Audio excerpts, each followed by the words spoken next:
Okay, ito, mayroon na tayong grounding rod na copper. Yan. Ang taas nito ay nasa mga 5 feet. Mga nasa 5 feet ang taas nito. So ibabaw natin to.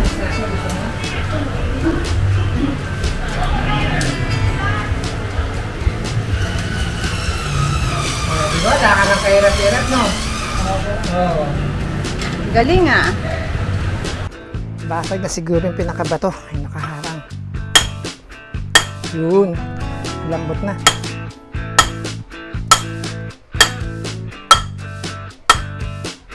Yan. Baba na. O, sige. Ket. Hindi. Ayun o. Ayan. Dahan-dahan ka lang ha. Ayan, yan. Yan. Sige mong gagalawin. Yan. O, nadama yung isa. Yan. Okay. Ito. Mayroon na tayong grounding rod na copper. Yan. Ang taas nito ay nasa mga 5 feet. Mga nasa 5 feet ang taas nito. So ibabaw natin to dito. Maganda dito. O dito. Dito siguro. Yan. Mas maganda kasi dito laging basa. Grounding rod natin. Tapos tatakbo na lang ang wire natin papunta dun. Doon sa ating control panel. Yan. Ibabaw natin siguro mga papantay natin dito sa may sahig na to. Magagamit din kasi ito sa sa yung grounding rod na to, magagamit din natin sa SPD surge protector device. Yan.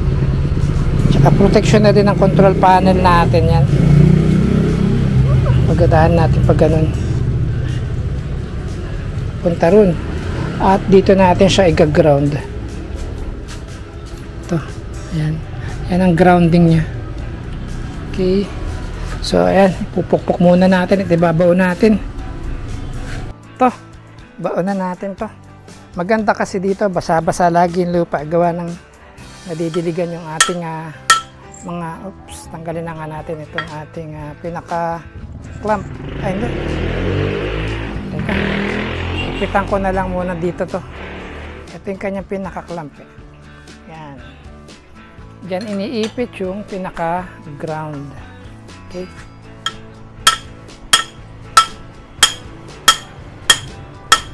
Paglang tama sa bato. Teka muna, baka tamaan yung aking tubo Dali. Yun lang, hindi ko naisip kung saan dumaan ang tubo nito.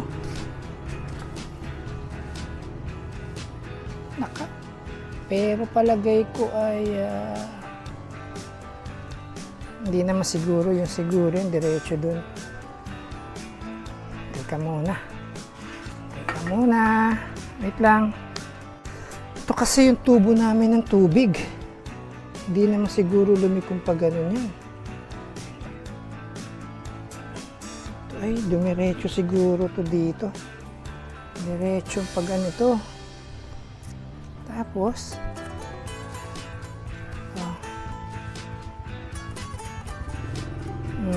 ito siya eh. Ito yung main. Takbo dito. Ay, hindi naman siguro. Dire-diretso naman siguro yan. Diretso siguro to dito.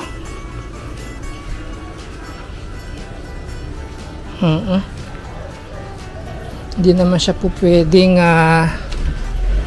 lumiko, gumanon.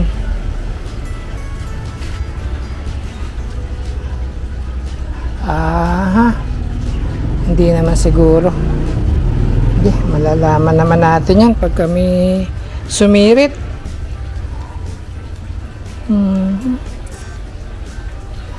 Kung doon siya lumiko.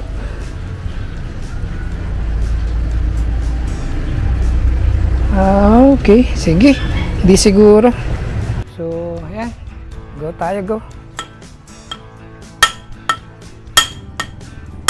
May matigas eh. Baka tumama sa bato. Tumama ata sa bato na.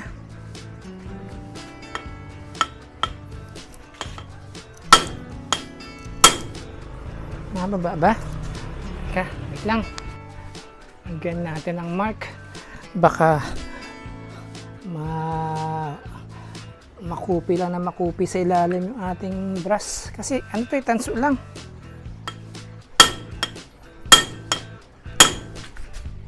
Hindi bumababa.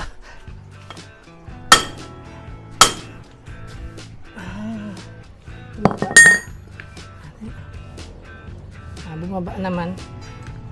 Hindi pwede yan. Ayun, nababa. Basag na siguro yung pinakabato. Ay, nakaharang. Yun. Lambot na.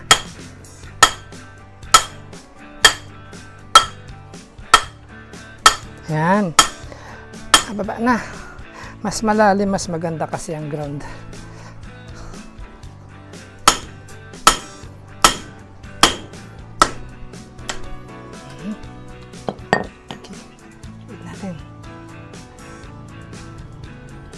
Itong mga grounding rod, no, ginaground natin yung mga appliances.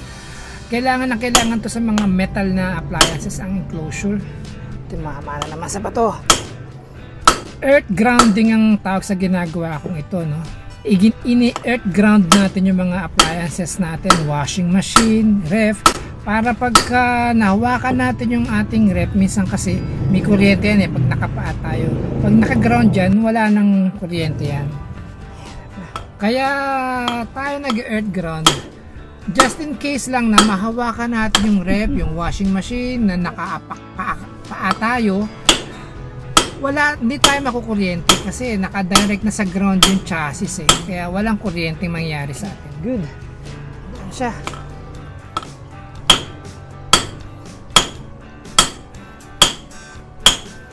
Yun, wala na matigas siguro. Gandangan to grounding rod.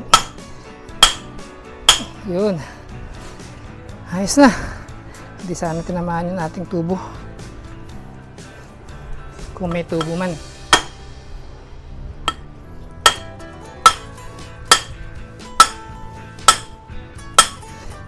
Yun na.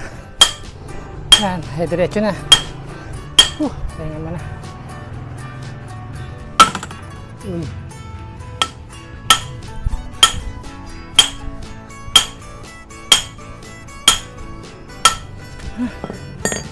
Bigat.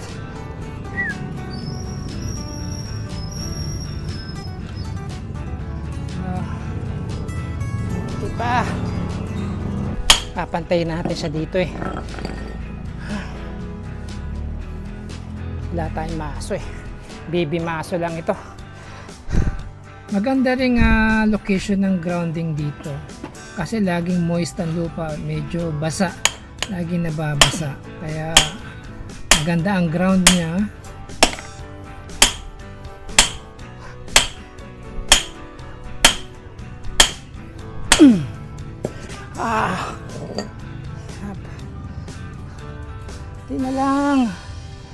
Di na lang. Matigas din tong grounding rod na to.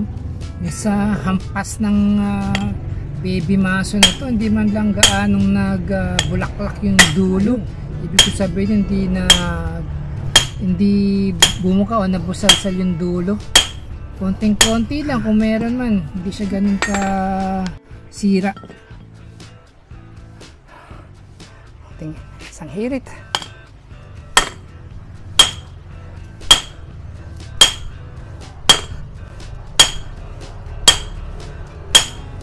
Teka, tama na yung ating pinaka clamp. Tanggalin muna natin ito.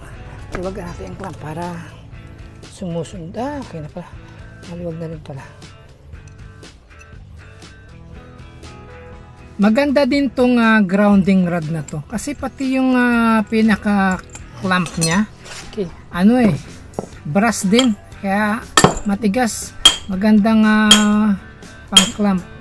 Yan ang kagandahan dito. Tanso sa tanso, hindi siya gaano magkakaroon ng corrosion. Hindi tulad nung tanso sa aluminum, may tendency mag-corroded siya.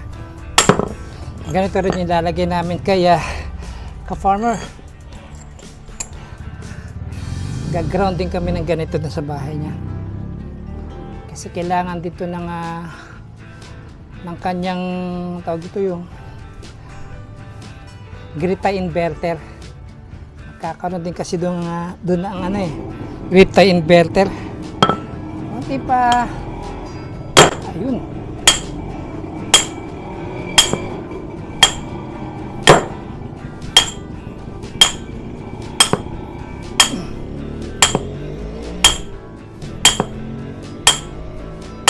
Kailangan pantay natin, baka makatalisod eh. Oops. Okay. Ito muna sa baba.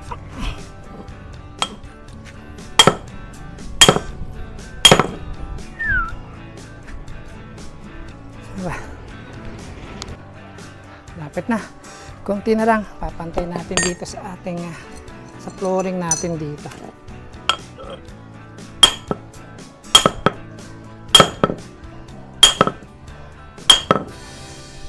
Perfect ground na yan.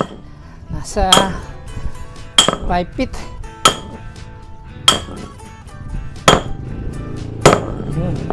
Bakasan pa. Ayos. Okay na siya. Ayun.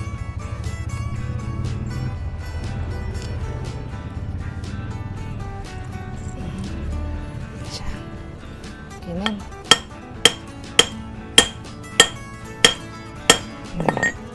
Ayos. Yan. Okay na siya yan. Napasok dito ang wire. Dito sa may triangle na yan. Kasi higpitan naman ito. Habang hinigpitan niya, lumiliit kasi yung Yan. Ganyan siya. Okay. Okay, grounding rod. Okay. So yan siya. Okay, tingnan natin ang pagkakabaon. Yan, okay. Di sa gabal, pantay sa flooring. Tapos ito yan, ay dito natin ipapasok yung wire sa may triangle dyan. Dyan natin isisingit yung ating pang ground na wire. Ganyan siya kataas. Yan, ganyan. Tapos higpitan lang to hanggang sa lumiliit yung butas dyan sa may triangle na yan, hanggang sa mag-lock yung ating pinaka grounding rod, grounding wire dyan. Yan siya, ganyan ang sistema. Stuck po tayong pag ganun. Ito dun. Okay. Yan ang ating fan, working pa din. Ayan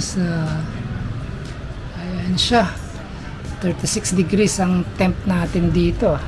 Ito palang heatsink, medyo hindi siya ganun naman kainit. Ayan siya. Okay.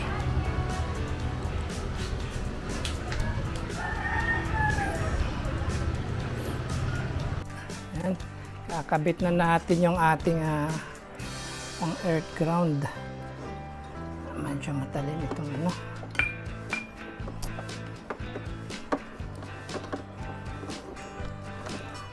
natin dito.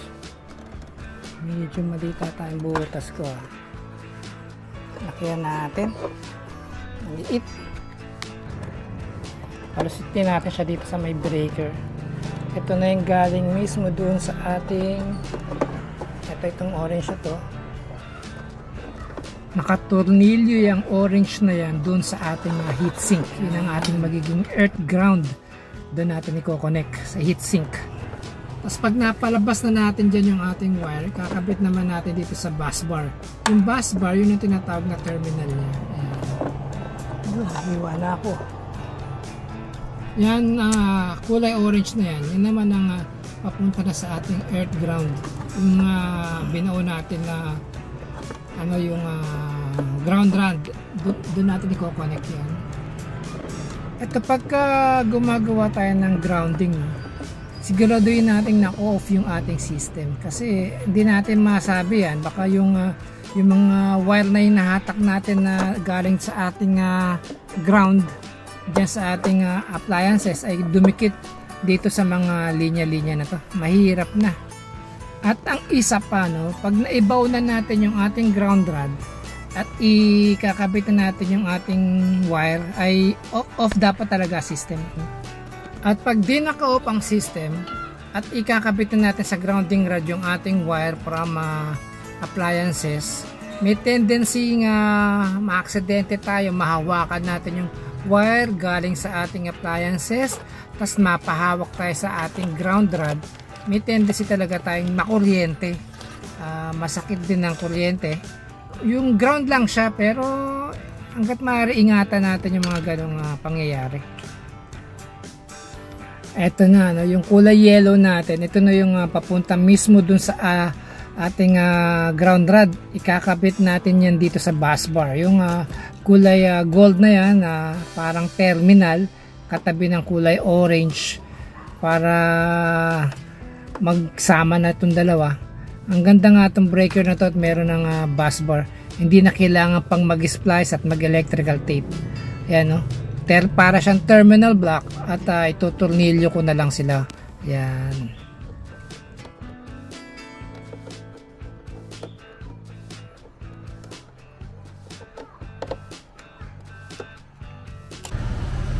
So ayan na ang ating earth ground.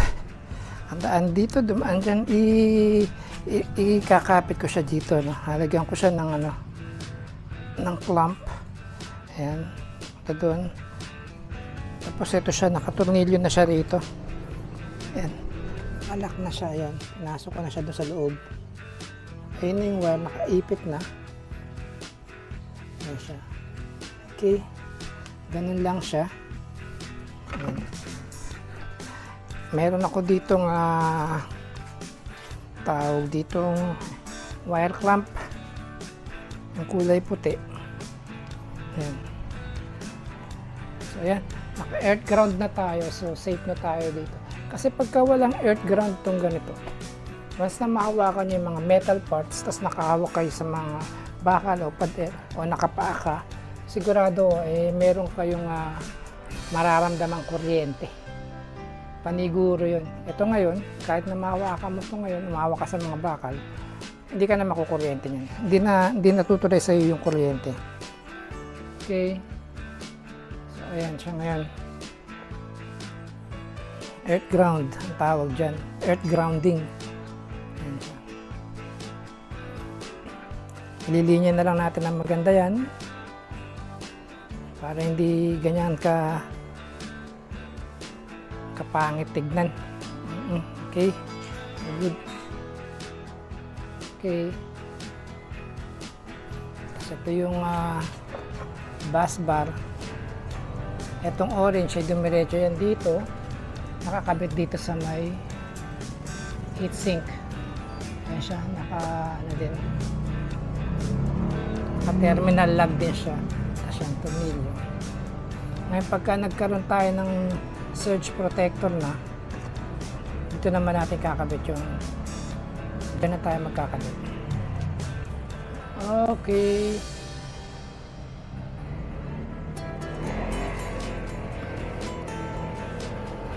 ngayon ang harvest na set natin ay nasa 2,520 watts. Ngayon ang binabato ng kuryente ni panel sa bahay ay 250 watts. Ibig sabihin, yung load lang sa loob ng bahay ay 250 watts. Naparehas lang yan. Ngayon, pagka nagsaksak ng microwave, aircon, tataas yan, papantayan ni solar panel. Kung ilang watts ang nasa loob ng bahay. Yan ang off-grid. Off-grid. Ang hindi naka-net metering. Sorry po, net metering. Pag di naka-net metering, ayan siya. Papantayan niya kung ano yung load meron sa bahay. Okay. Okay. Sarado na. Close na tayo.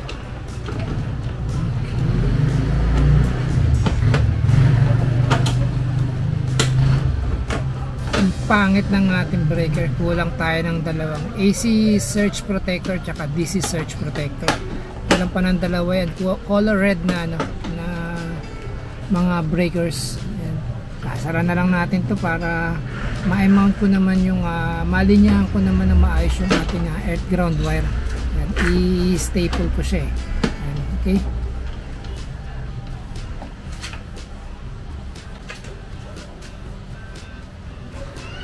So ayan, na siya ngayon. Tapos na natin pumasok dito pumasok dito sa kanyang terminal.